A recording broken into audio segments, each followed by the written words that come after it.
I went to this conference and it was about physical healing. And like, although some churches don't talk about it, I've seen this happen. I've seen God heal people. And one of the guys jumped up and he's just like, I totally believe that.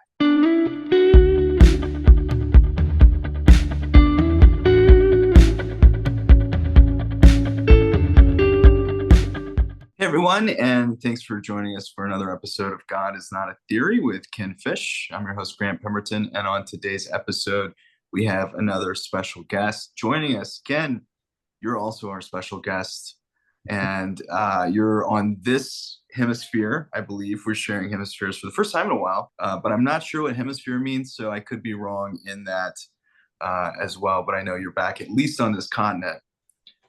So it's good to at least be sharing that space with you. And where in the world today is Ken Fish? Yeah, today I'm in Redding, California, and I just got home from Germany yesterday. So someone might say, why in the world did you immediately leave? And the answer is it's the way the schedule worked out. You kind of got to go with things the way they go sometimes.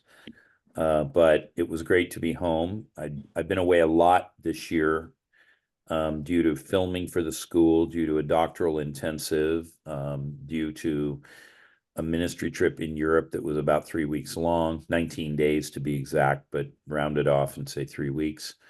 And I don't know, I had a couple of other things in there, so it's just been a lot. But um, I'll be home soon, and I'm looking forward to having a couple of weeks at home and hopefully getting a couple more chapters written on my dissertation. So that's kind of a brief history of me in the first quarter of 2024. That's awesome. That's awesome. And I'm sure we'll be doing another episode updating on Germany. I'm excited to hear all of the wonderful things going on over there. So, Ken, why don't you get us kicked off here and introduce the guest for today? All right. So today I have someone who's been a friend of mine now for around 10 years. I can't remember exactly when we met, but we met in New York City.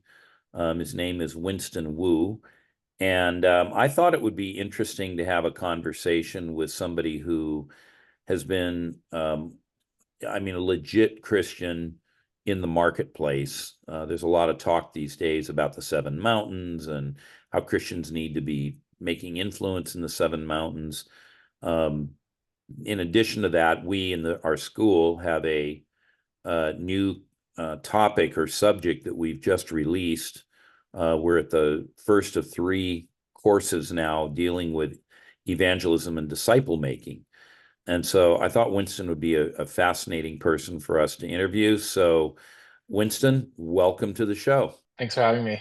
So, Winston, usually when we have people on the show, unless they're repeat offenders, and then we don't have to do the preamble, we love to hear people talk a little bit about how they came to faith. And so tell us a little bit about your own journey towards Jesus. Yeah, so I grew up, going to church mostly in elementary school and junior high. My mother's side of the family were believers going back to my mom's grandmother. My dad's side of the family was not. They met in the States from a Christian missionary whose family was from Nebraska, but who the lady was born in China, in Canton, China, and was later back in the States tutoring overseas students from China and Taiwan, and was my father's tutor. And so my parents met through her at a Christmas party. And yeah, so I was pretty involved around mostly, ages 10 through I believe is like 12, and I got baptized during that time.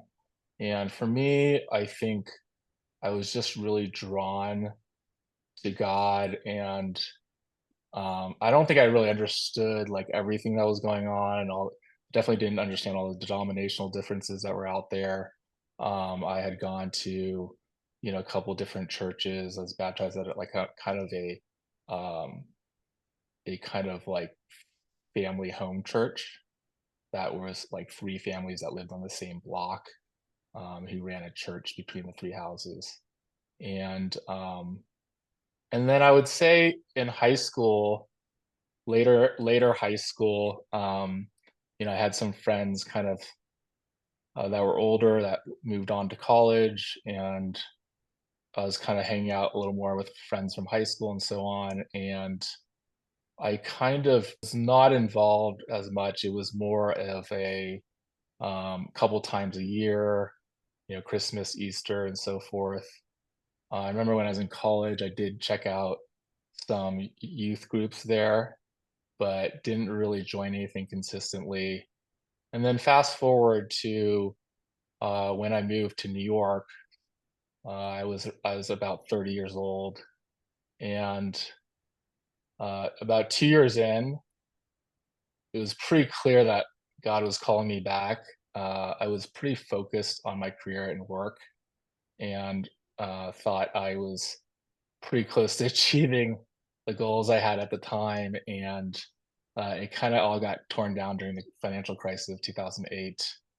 Uh, and during that time, I had met two friends in New York that were in finance and consulting that were believers. They were a friend of a new roommate of mine at the time and had started going to a church in New York called Trinity Grace Chelsea. And that's kind of when I came back. And I would say during that time is when I really, understood the gospel, really experienced Christian community. If it was probably about 6 or 7 years after that, when Ken and I met. My friend Matt runs a ministry that focuses on Ivy League colleges, but they also have a New York ministry, and brought Ken to teach with his staff. My friend Matt, who runs it, it so happens that I worked in my first job out of college with his younger stepbrother. That was kind of like, God connection or so forth. And invited a few friends along. I was one of them. I almost didn't go. And I think that's when I really experienced kind of like more like the supernatural stuff.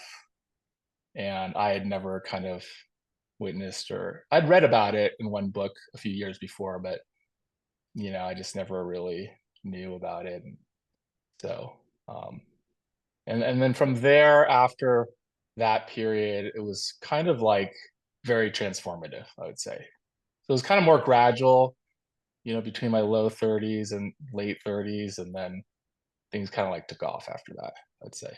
Yeah. So tell us a little more about kind of the in-depth here.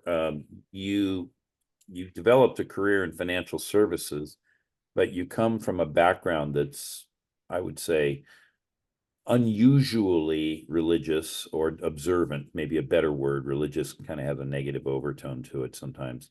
But unusually observant background, and yet you developed a career in financial services, which kind of has a reputation for not being so religiously observant. And you've worked for some of the biggest firms on Wall Street. I won't steal your thunder. You can tell us about what firms you've worked for. But tell us about your career progression. Tell us about what drew you to financial services. We'll get deeper into that, but tell us about that kind of introductory front end of the funnel. Yeah, so I think originally I wanted to major in computer science. I think, when I was younger, I used to do stuff on computers, and I was pretty adept with like programming and all that stuff. But then I used to hear about people in college that would basically be in the computer lab all night, and it just didn't sound that great to me. And at the same time, my brother had, recently graduated from college and went into investment banking. He had a 3-month analyst training, actually maybe it was 2-month analyst training program in New York City. And I went to visit him during that time. That was my first time going to New York. And I think I was just like pretty amazed with like the city and what they were doing. And it was just in some ways overwhelming, but in some ways just seemed very exciting. And so I think And that really running spreadsheets influenced. all night sounded better than doing computer programming all night. Well, I think that the culture back then, kind of taught you to believe that the more pain you had at work, the more fun it was, Yeah, which is kind of twisted. And yeah, so people wore these like war badges of pulling all-nighters, working really hard on these deals and so forth. And that was just kind of part of the pitch, I guess, for yeah. that career.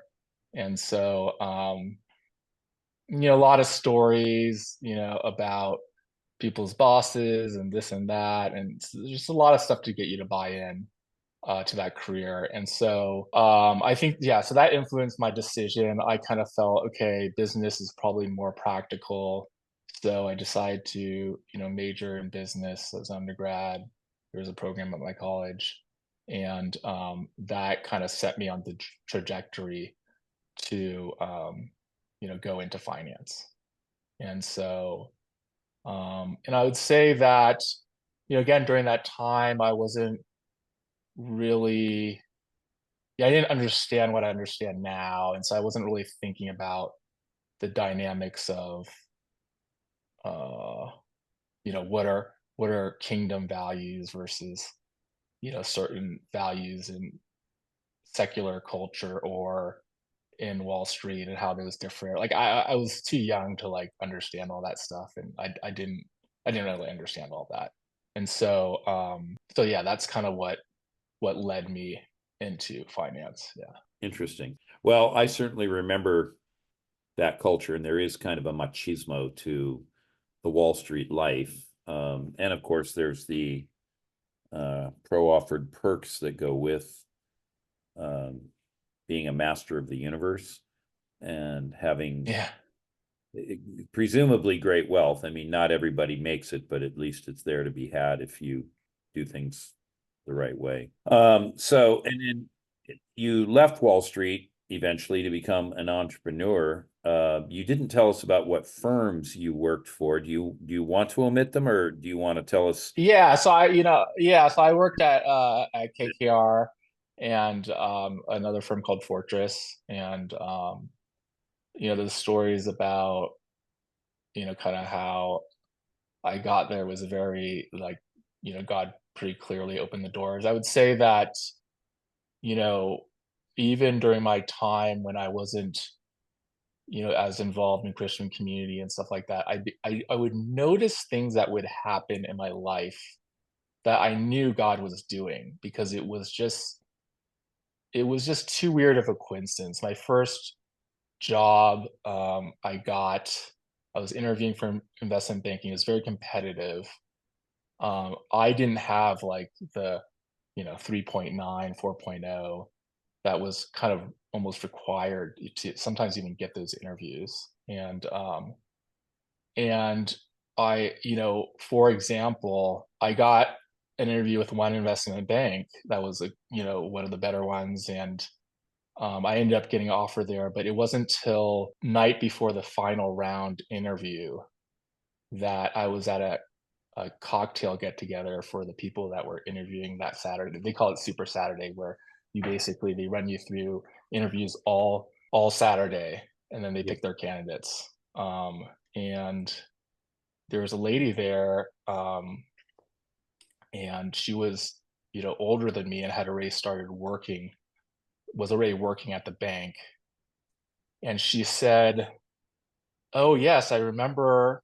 Remember I was a TA for finance, and I remember you got A's on all the tests. That's why I picked your resume to interview you."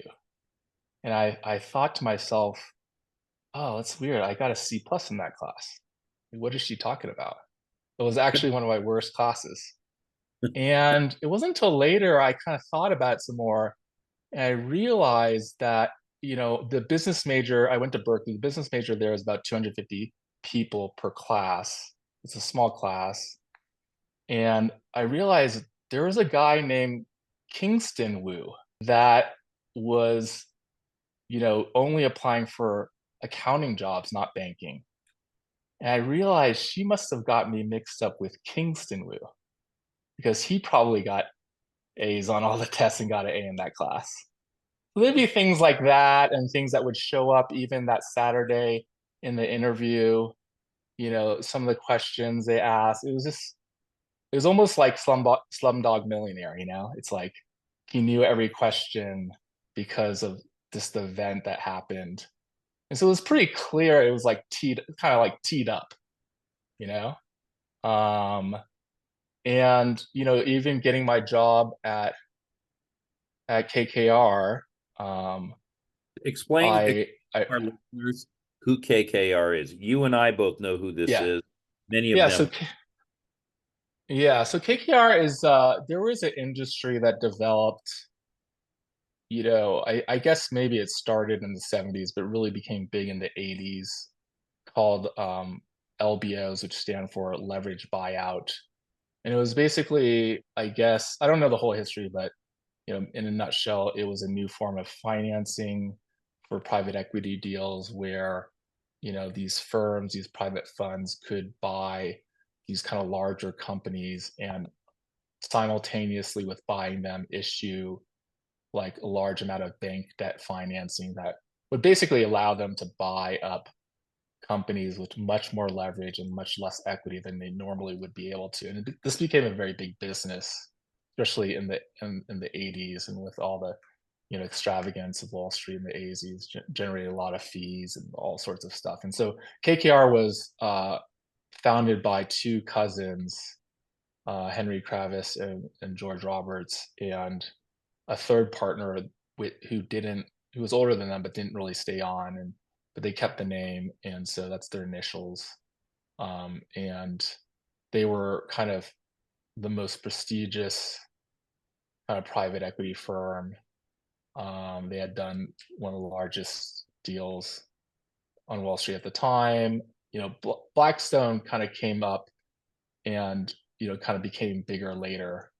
But for a long time, they were kind of known as the most prestigious. When I joined there, even at that time, there was only I think there was only something like 70 investment professionals, included maybe it was 80, but it included about 10 of us in San Francisco. So it was still very small. Now, if you look at their website, it's got to be like at least 1,000 or something like that. Fortress was one of the first kind of multi-asset class kind of hedge funds that went public. It was 2007, and then a lot of guys kind of went in after them. But anyways, yeah, even getting into that firm, it was something I never even thought was possible, even remotely possible, coming from my position.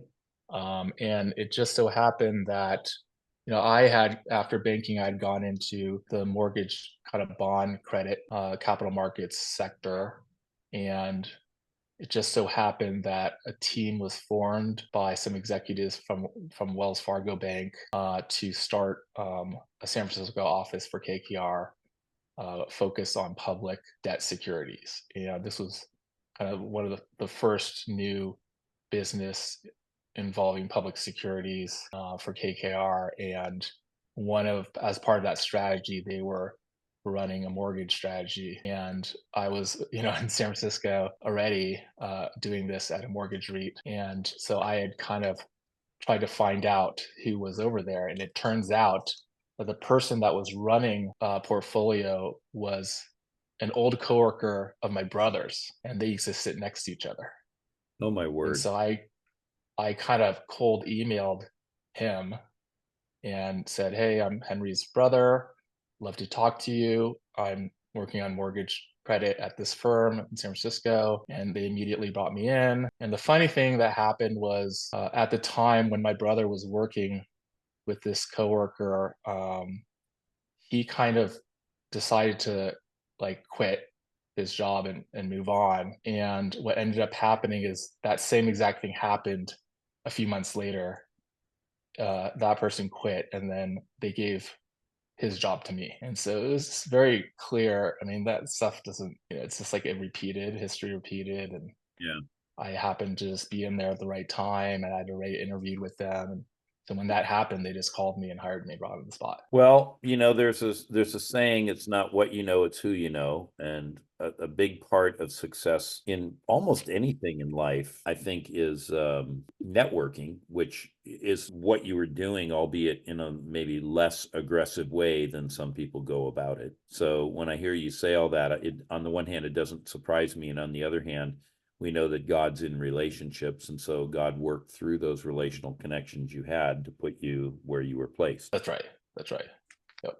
100%. So when you finally left Wall Street and went off to become an entrepreneur, tell us about how that happened and how you got there. Yeah, so I think after the financial crisis, I had left Fortress with my boss at the time and another coworker to try to launch a new portfolio at another firm. And that, we were there for a little bit. It wasn't really taking off or progressing. And I think at that time, I kind of got I was kind of looking at a lot of stuff that was happening in the tech space.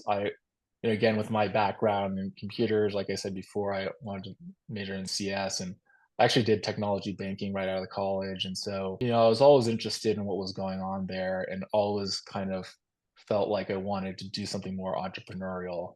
In a way, a lot of all the firms I worked at in finance, they were very entrepreneurial and the aspect of the team sizes were very small. Like when I first worked in the mortgage credit area, it was just my boss and I on this portfolio. When I went to KKR, I was the only guy doing mortgages. Everyone else was doing corporate debt.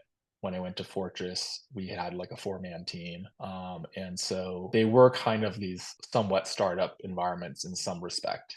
And so, but I think I saw the mortgage bond market was totally changing because everything that kind of blew up during the crisis, they were restricting all that, and everything going forward was going to be these what they call these government sponsored mortgages. And so it was just totally changing. And so I felt like the writing was a little on the wall that if I stayed in finance, I would have to like change directions a lot. And so I was like, I might as well do something else that I really want to do. And so that's kind of what led me to do something more entrepreneurial. So I did work on a kind of tech related business idea for about a year and a half. It didn't really work out.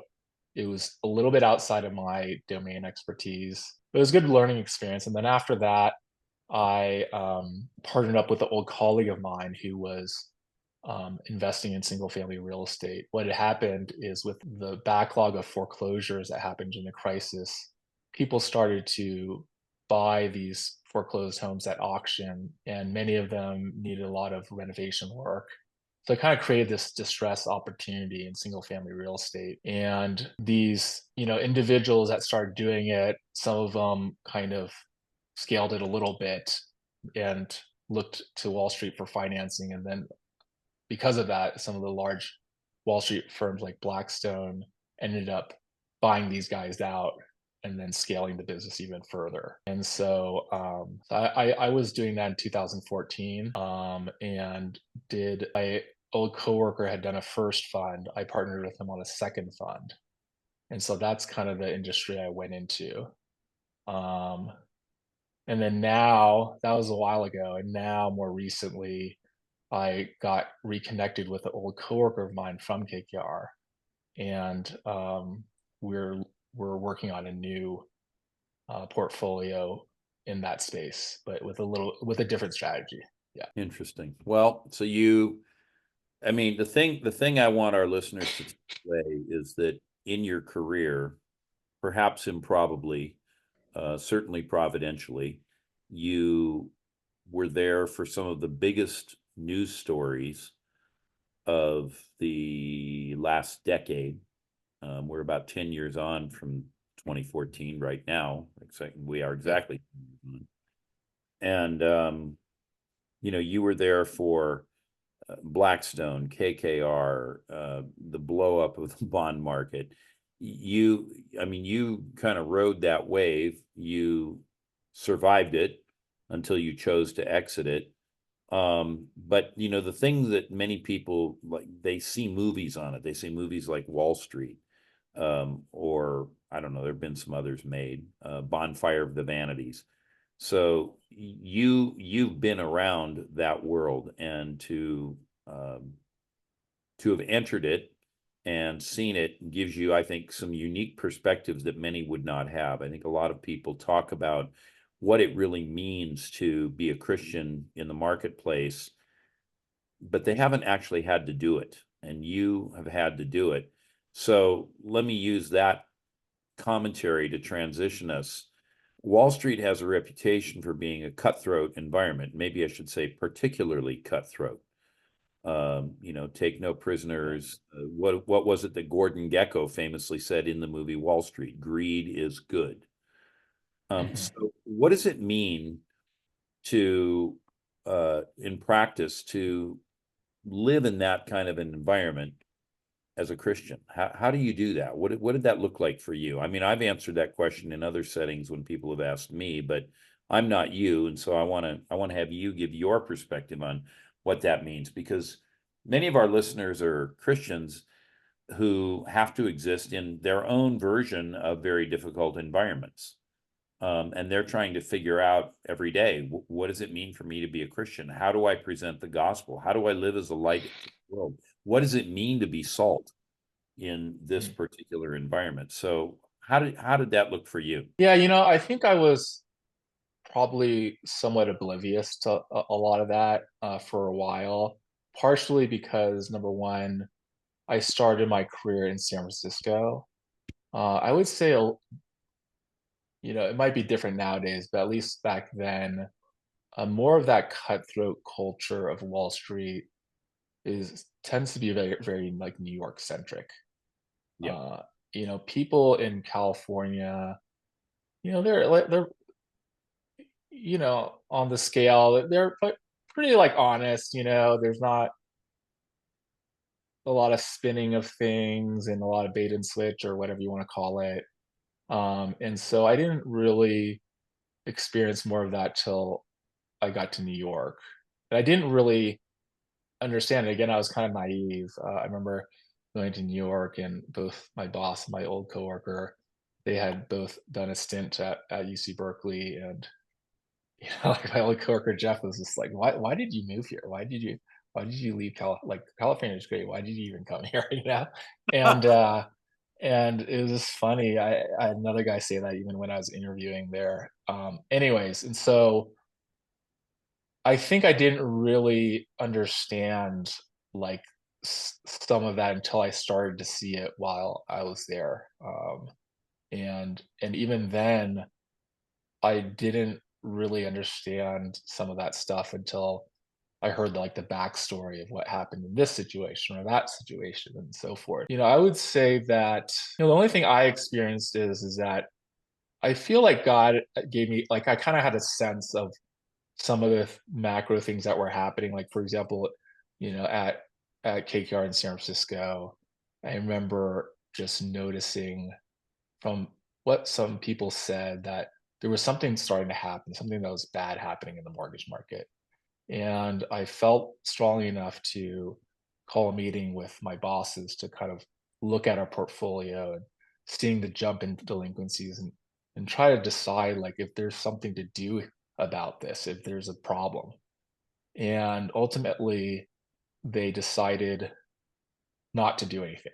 And part of it was a complicated decision because it would involve completely changing the corporate structure of the company, which you don't just do that on a dime, right? And so, but after that, I was pretty. I had just had the feeling like I was on a sinking ship. I had to get out of there, and kind of New York. Going to New York was kind of my answer.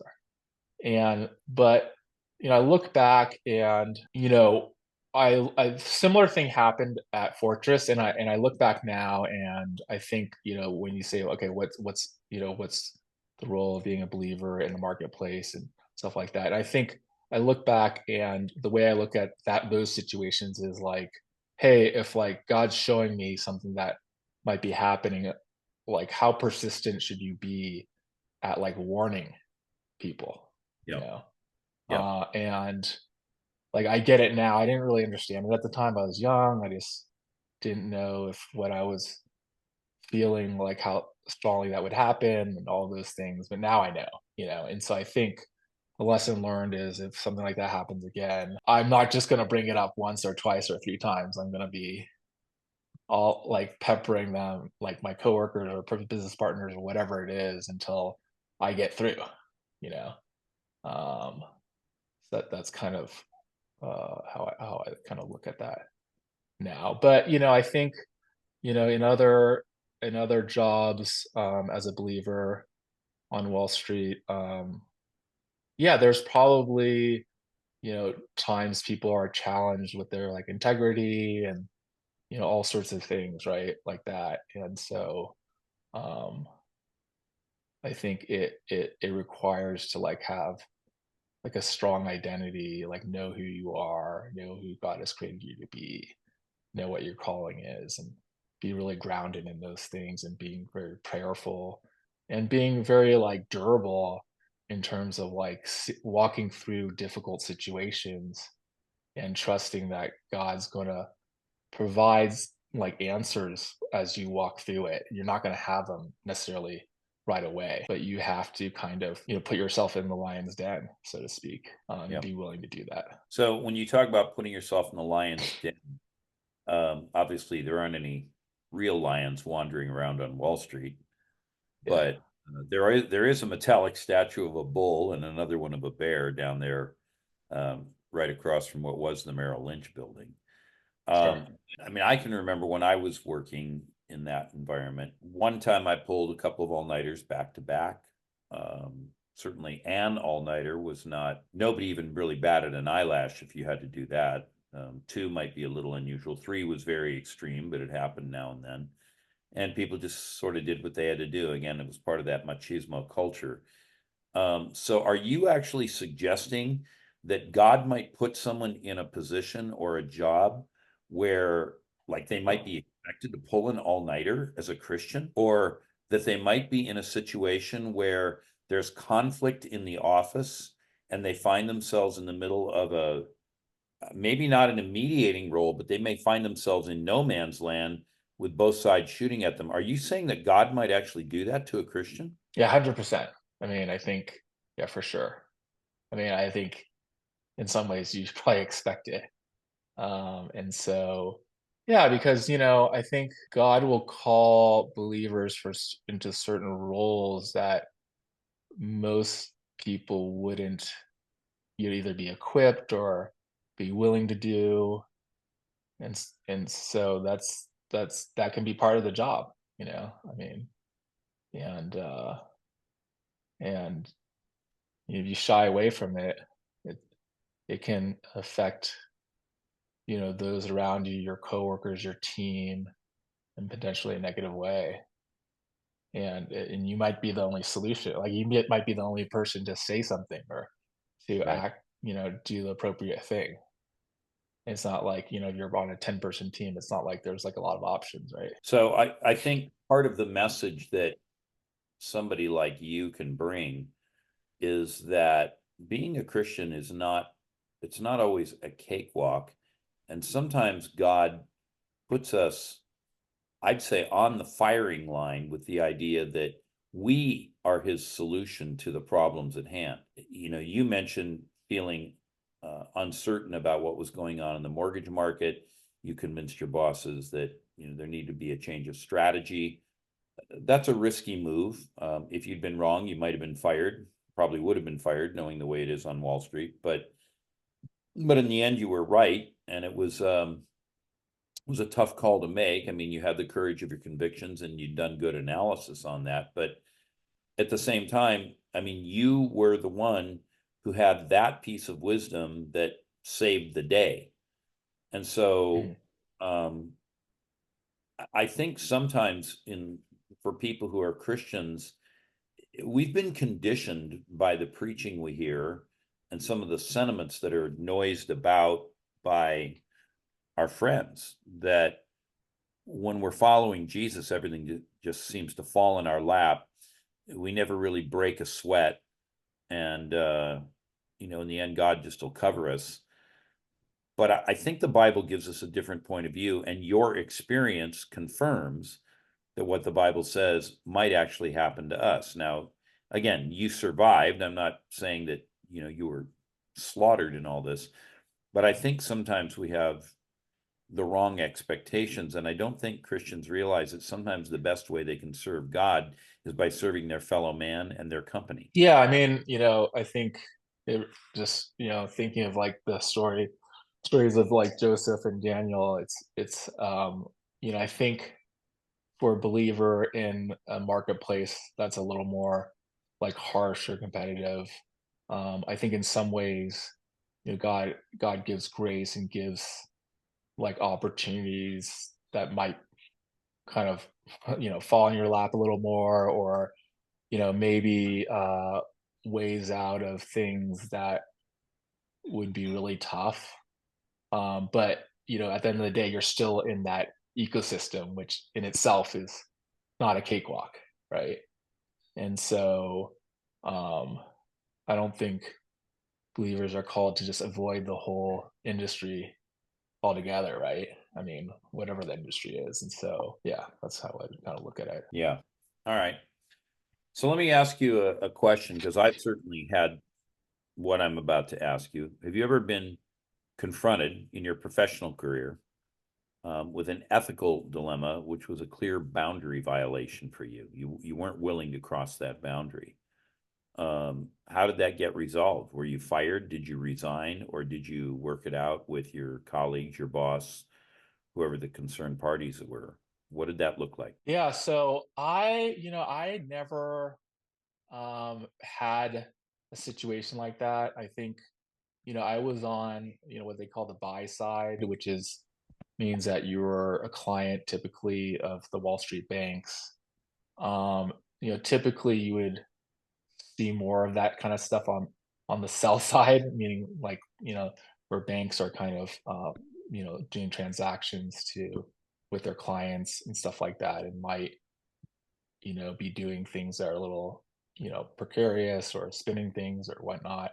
Um, I did have some things that I guess, felt pretty like not great, or could have been a bad situation. Like one, for example, when I first moved to New York as my first year, we were trading these bonds, and one broker was like, he said something like, hey, I have this bond and I could sell it to you for this price, and I would definitely buy it from you like 6 points higher, like in about like a week or two. But would you be willing to do that trade and all this stuff? And I was like, what? Like, what's going on? And I asked my coworker, who was older than me, and he's like, no, absolutely not, absolutely not. And like I didn't really understand what was going on, and it wasn't until later I understood that, like, oh, like, it's called parking bonds, where like in Wall Street there's a certain limit to how much profit you can make on a trade. So sometimes, when people are trading, they find an opportunity it has a wider margin of profit. And so one solution they try to do, which isn't really like legal, is to, trade it to somebody for like a month or something, or a couple weeks, and then trade it back. And so you split up the profits into two trades, and it falls under the threshold. And so it's okay, like, it seems okay, right? And I just didn't know. I didn't know what that was. And so I just asked my coworker. He's just like, no, absolutely. And so like I never really got into a bad situation there, right? Um, and so, but I did have a situation where that was, I thought was really bad at the time. I was, so when I was in San Francisco working at KKR, there was a guy was starting a new fund. He was trying to put together a team of people that had worked at the firm and had two, and was looking for a third person. Two people that had already left. I was still working at the firm, and long story short, it was just like conversation. Like most people, they're approached by someone, they'll have a conversation, And, it got to the point where they were asking, me to be a partner and making a decision on it. And I kind of just decided, this isn't I don't think this is the right team or situation for me. And so I said no. And long and behold, what had happened was my biographical information was used in a deck that was circulated, and that had actually got in the way with some fundraising from the private equity side with one of the largest banks in the world. And they're like, why is this person, he's saying he's with this team, but he's working for us. And so my boss called me in the next day and was like, had these printouts of this deck and like my bio in this deck, and was Oh, like, what's going on here? And I was oh, just honest with him, and I was like, look, this is what happened. This guy approached me. He asked for my resume at one point, but he said he just wanted to see what my background was. He said he wouldn't use it for anything. And so it was this big deal. And finally, our legal team got them to make a statement saying that like they didn't have my permission, they had used my information and all that stuff. But it was like, it was bad. I mean, I was 29 at the time. It was like pretty bad. I thought I was gonna get fired. Yeah, yeah. but Well, so I think another lesson from this is even when we're seeking to live righteously, sometimes we find ourselves in situations that we didn't mean to get into. Someone might put us into that situation, as in your case. yeah, Times we just may not quite understand the terrain, understand the implications or the ins and outs of what's being proposed, suggested, and we find mhm, ourselves in a, well, pretty awkward situation professionally, not because we meant ill, but because, I don't know, is there a nice way to say we were naive or we didn't do our homework well sure. enough? So let's see. My school, Orbis School of Ministry, we've just released a course on evangelism and discipleship. In fact, it just started up in February. And so this will be like most of our courses, 3 parts. And so we're just in the first of 3. But anyway, we've released this course.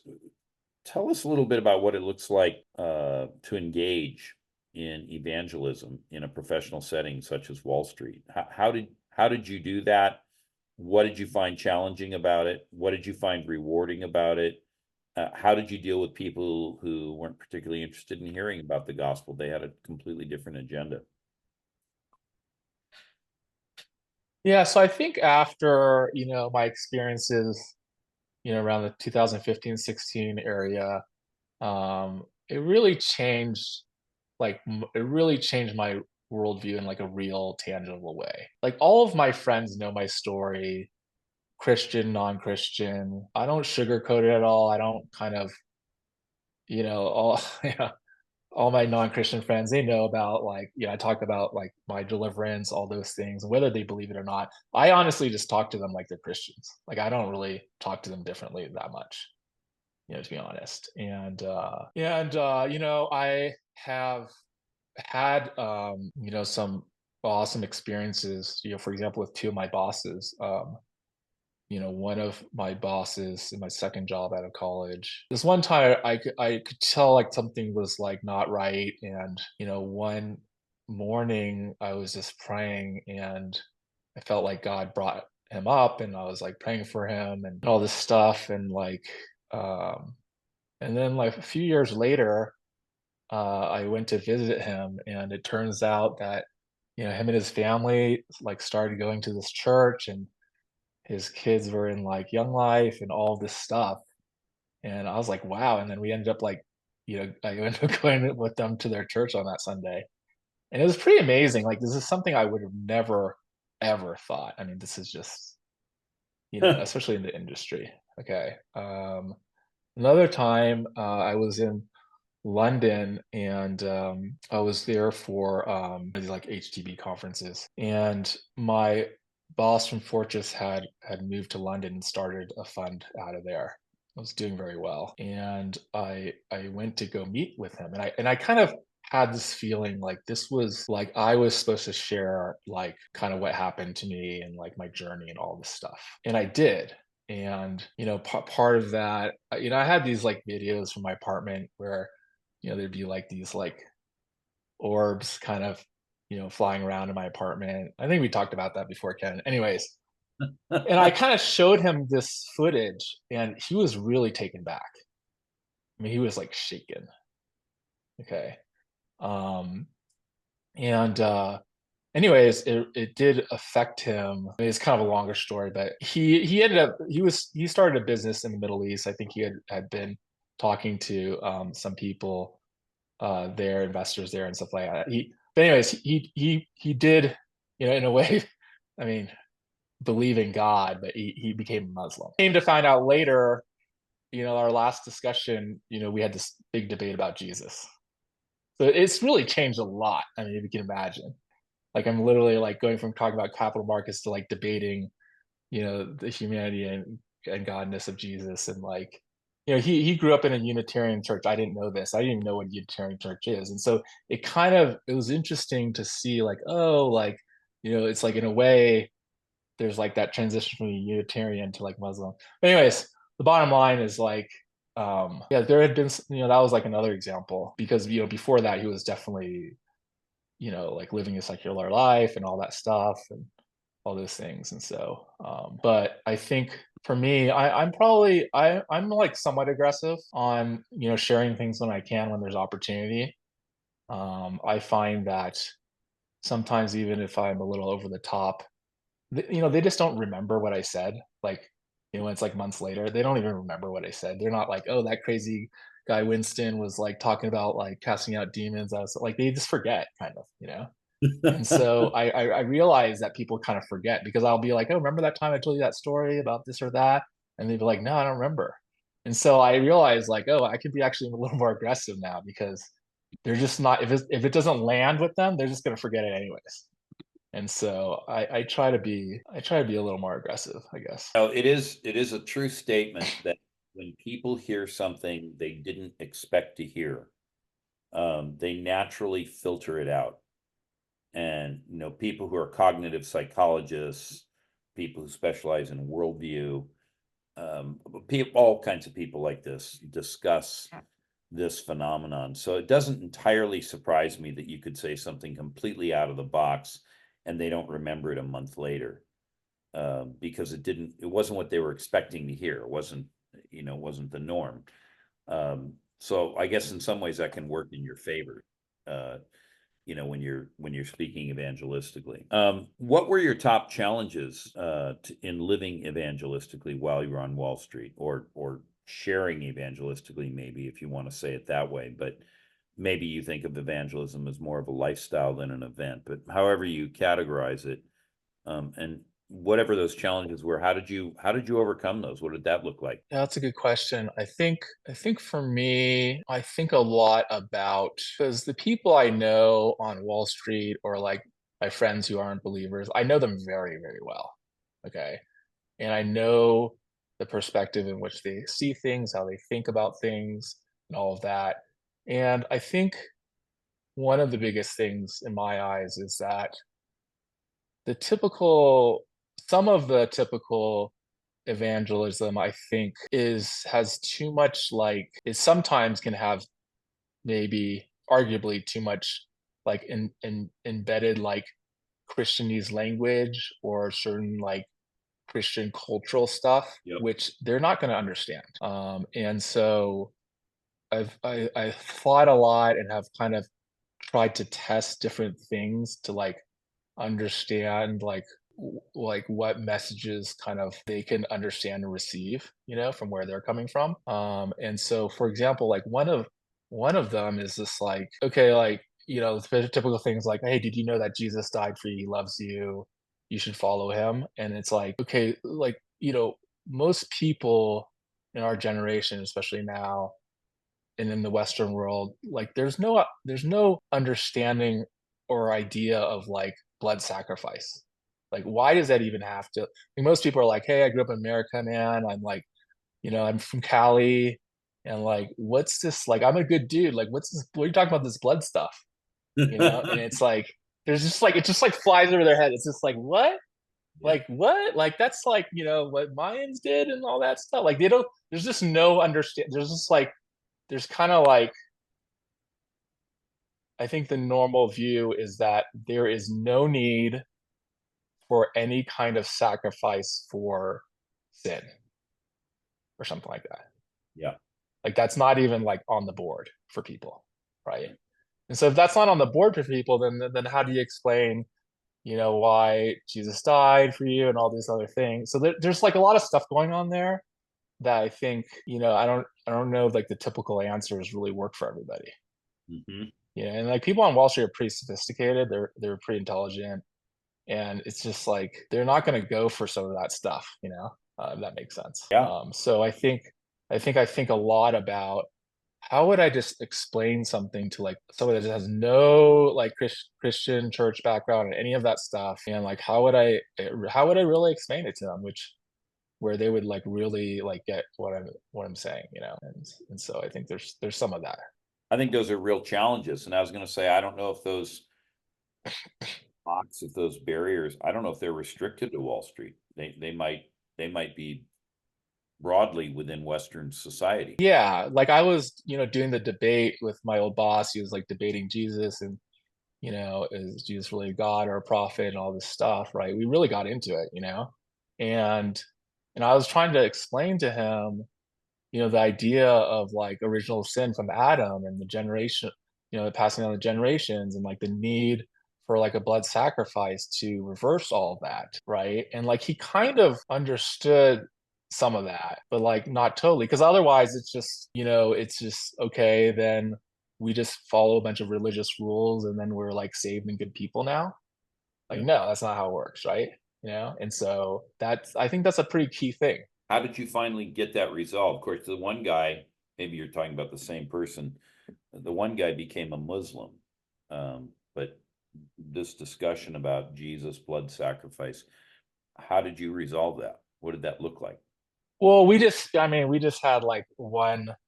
I mean, that was like the first catch up we had in like a few years. This is like several couple months ago. This is like in the fall, and so it's in progress. It's like I have, we kind of talked about it, hashed it out for like an hour and a half, and then we had to go. But we'll have more conversations about it. But it's not like hashed out. It's not like the conversation is ongoing. It's going to be ongoing, I think. Right. Okay. Yeah, yeah. Well, at But I least thought about our conversation, what I would say next time and stuff like that. And I'd just be like, do you think that man can just follow these rules and change himself without any spiritual power from outside of that? Like that's that question I'd ask, right?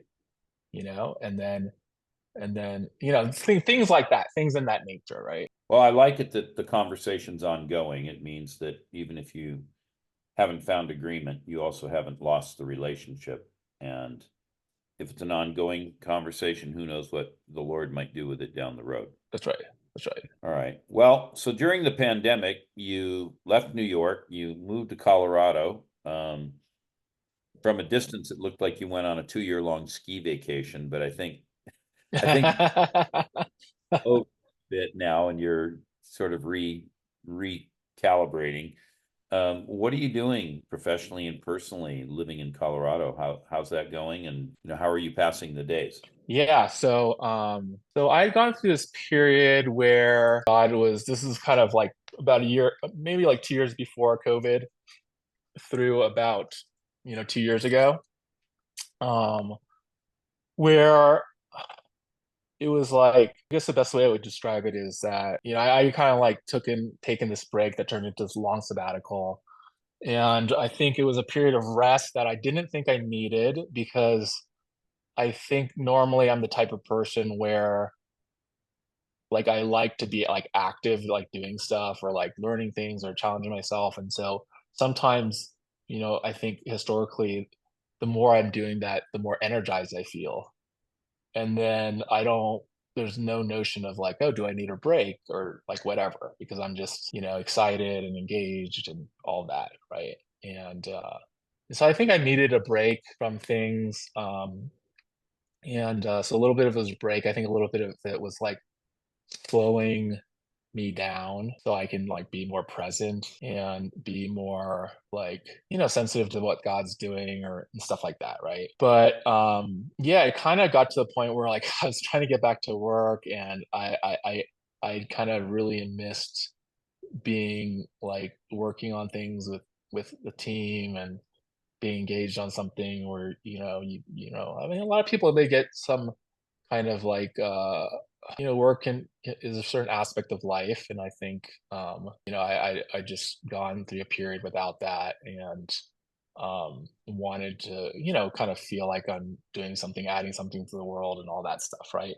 Anyways, and so I was in this waiting period, and I tried at one point one summer to like get back to work. I started interviewing at these places, and it was weird. It was almost like certain doors would like open up right away, but then like shut right away. And I was just like, it was like one of them was just so odd that I realized like, I think God's just saying like, I just got to wait a little longer, And so, like one of the situations, like a headhunter contacted me out of nowhere on LinkedIn. I've never been contacted by a headhunter on LinkedIn before. Turns out to be the way you described this firm and this team. I was like, I must know these guys. Turns out to be a team from one of my old firms. I had met the guys. They had worked for my old boss. I get on the Zoom with them. It wasn't even an interview. They're just kind of like, when can you start? How much do you need to be paid? And then all of a sudden the door just shut. And it was just like, that doesn't just happen, right? Like I've never just that kind of coincidence stuff I don't think really happens. And so it's never happened to me, and like the likelihood is very small. So anyways, long story short, I started, waiting longer. And then, one day for whatever reason, I was getting ready for this backpacking trip in Utah. And as I was preparing, sometimes when I'm doing stuff, like driving or just like making something in the kitchen, like, sometimes God will bring certain things up. And sometimes it's not really clear if that's what's happening, if it's your own thoughts. But anyways, there's a situation where an old coworker of mine, came up in my mind. I hadn't thought about him in, over like 10, 12 years. I hadn't talked to him in probably 15 years, something like that. Anyways, and I was like, yeah, I wonder what happened to Mike. He was such a good guy. And like, whenever he got married to his girlfriend at the time and all this kind of stuff. Anyways, when I got off the trail the following week and got back into cell phone reception, I see on my email that my old coworker, Mike, who I was just thinking about the week before, had messaged me on LinkedIn. And I had not talked to him in like at least 12 years. And so it was just like, I knew that wasn't a coincidence. And so I've noticed that like, there are times when I feel like God like foreshadows things. And so long story short, I was just like, yeah, let's talk next week. His LinkedIn profile disappeared. And then I saw in the Wall Street Journal, like a month or two later, he had left his firm. He had a large job at a large firm on Wall Street.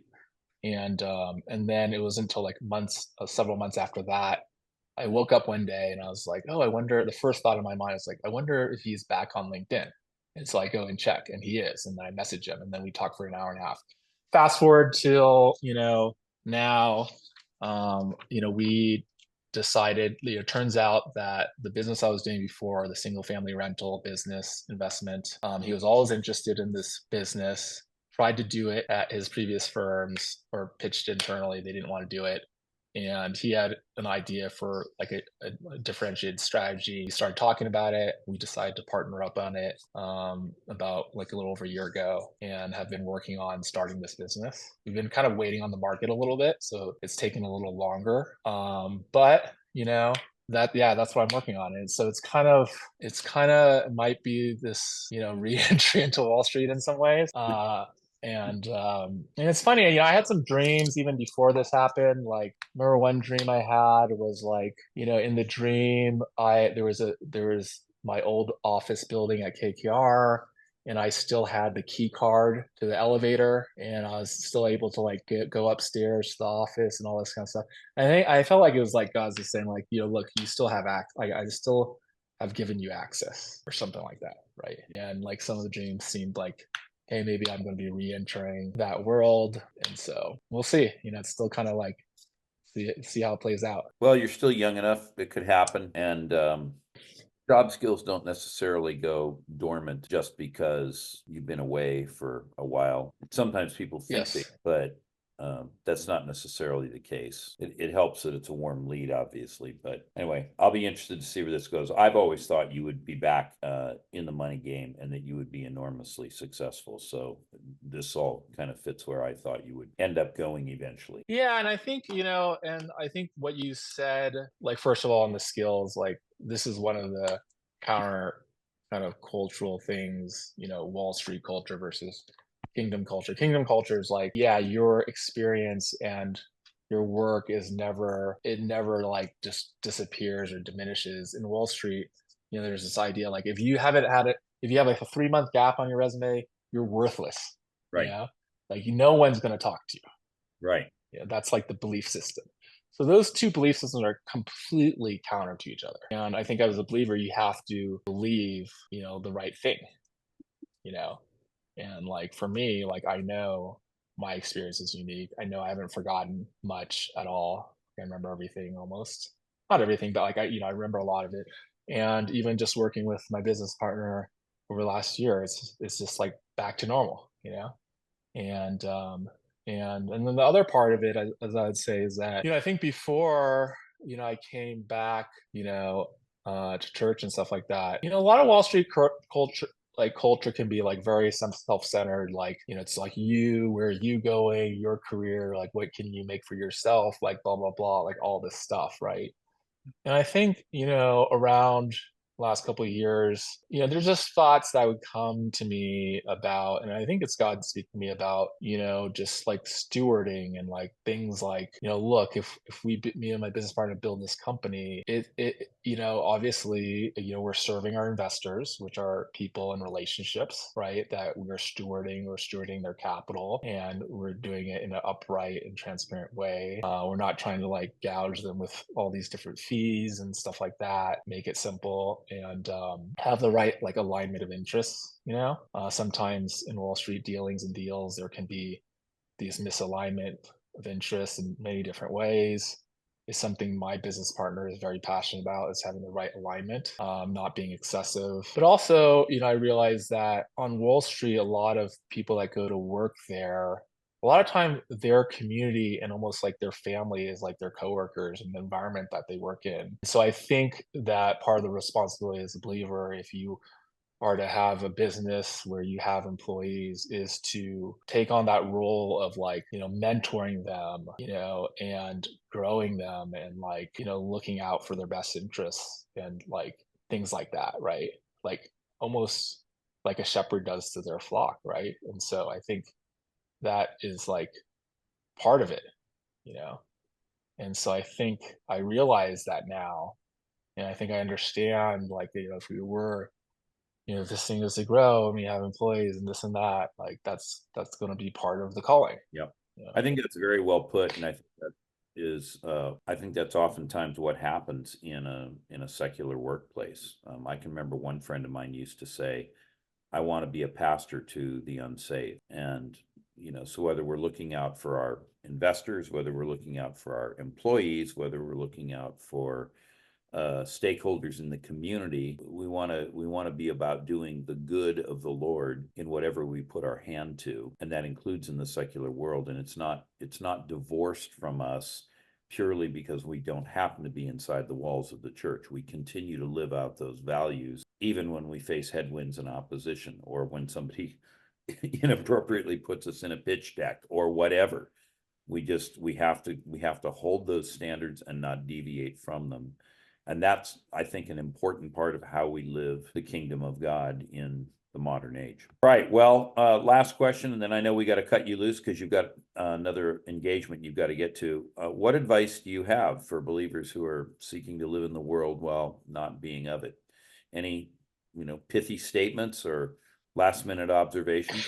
Yeah, that's a really good question. I mean, I think sometimes Christians can kind of it's easier to like shelter yourself amongst other fellow Christians in the world. And I think, being, the tension of maybe being friends and in the lives of others with very different views, but where you actually hold your ground in your beliefs and you're able to, have these discussions of totally differing opinions, and not apologizing for them, not trying to like sugarcoat them or like round off the edges. I think that is something, more Christians should do, I think it's easier just to like not say anything or just, just kind of act like you agree with them when you don't, or this or that. Like, I don't do that with any of my friends. Okay. Like they know where I stand. They know I have different views. And, like one of my friends, Bradley, he's just like, yeah, it's so crazy. We can be such good friends and have such different views on things. And like he said stuff like that, right? Comfortable if you are your beliefs, and being able to have friendships and deeper friendships with other people that are different than you, but being able to still be comfortable with voice talking about what you believe in and how it can be totally different, and just wrestle. There's a little bit of a wrestle with that. I think there's some tension there sometimes, but I think that's I would encourage people to do that more, and because I feel like that typically what you see is like, the unspoken Christian that like doesn't, just kind of tries to get along with everyone, not try to make any waves. Or you see the kind of like authoritarian Christian who's like blasting out what they believe and isn't really developing like a lot of those close relationships with people that are very different than them, Yeah. right? Yeah. And you don't see a lot of like what's in the middle. Yeah. You know what I mean? And Jesus was definitely like that in the middle. I mean, he said some really offensive things to not just the religious people, other people too. I mean, it's like he really did. I mean, you got to go. I mean, he'd be like, heal someone and just be like, don't sin again. Like he really told it to people, and but was completely merciful and generous and forgiving too. But it's just like there's a wide range there. You know, I mean, Jesus, like the range is tremendously wide, right? And I don't think a lot of people can achieve that, but at least heading more towards that direction than not. Yeah, uh I think there are times any of us can hold views that would be offensive to other parties if we can keep the conversation going. If we can say what we say in a way where maybe what's unpalatable, I think we're doing well. Yeah, and I think one of the things that also comes to mind is just like this has happened to me before in these conversations. It's also happened to me in like job interviews too. But sometimes they got like the Lord says something like in the Gospels like you'll be persecuted this or that, but like I'll don't worry, like wait, and I will give you the right words to speak. You know what I mean? Something like that, right? Kind of paraphrasing there. And I've definitely been in a situation like this. One example, one time I was coming from one of, your conferences in New York, and one of my friends, Ed, who isn't a believer, I told him everything about all of it and like the healing stuff, all that, and I was meeting him, his girlfriend at the time, and some of her business school friends for dinner afterwards. So I get there and like, me and Ed have this, we've been friends for a long time, and sometimes he tries to like kind of like prod at me or put me on the spot. It's just kind of like, we're joking around, and so I get to this dinner and he says, so Winston, where did you come from? Why don't you tell everybody where you just came from? And so I was just like, oh, and I was just like, okay, so I was like, how am I gonna get out of this situation, right? And so I kind of just like waited for a while. Like sometimes when this happens, I'll wait for like 20 seconds, which kind of seems like a long time to Right. just like kind of be silent. And the first thing that came to my mind is that, my friend Ed at the time was working on this like, cancer medical record startup company. And his goal was to match people or families with someone that had a similar cancer record so they can get more data on like what worked and all this kind of stuff to try to help better outcomes. And so one of the things he told me is when he went to all these like medical conferences, or these conferences where there were all these like cancer survivors, most of them attributed their survival to God, right? And he's like telling me this, right? And so that was the first thing that came to my mind. So I started off the conversation saying, well, Ed, as you know, is working on this cancer record startup. And one of the things he told me, he went to all these medical conferences and most people attributed their survival and healing to God. That's the first thing I said.